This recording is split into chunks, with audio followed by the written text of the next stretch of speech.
கர்நாடகாவின் விஜயபுராவில் டோல்கேட்டில் காரை இலவசமாக அனுமதிக்குமாறு பாஜக பிரமுகரின் மகன் டோல்கேட் ஊழியரை தாக்கிய சம்பவம் பரபரப்பை ஏற்படுத்தியுள்ளது.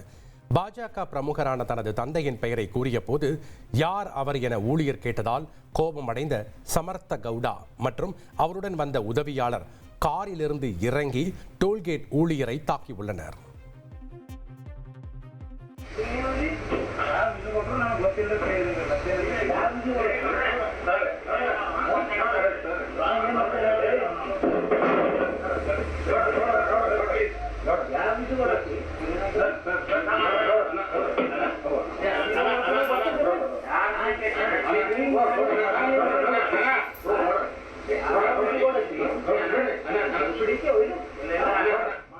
ஒரு கோடியே 24 லட்சம் மனங்களை வென்ற தந்தி டிவி யூடியூப் சேனல். தவிர்க்க முடியாத தம்ப்நெயில்ஸ், கலக்கலான கான்டென்ட்ஸ். நீங்களும் இந்த குடும்பத்தில் இணைய இப்பவே சப்ஸ்கிரைப் பண்ணுங்க. அசுரபலம் கொண்ட எங்கள் டிஜிட்டல் கரங்களில் உங்கள் விளம்பரங்களை சேர்க்க வாட்ஸ்அப் பண்ணுங்க.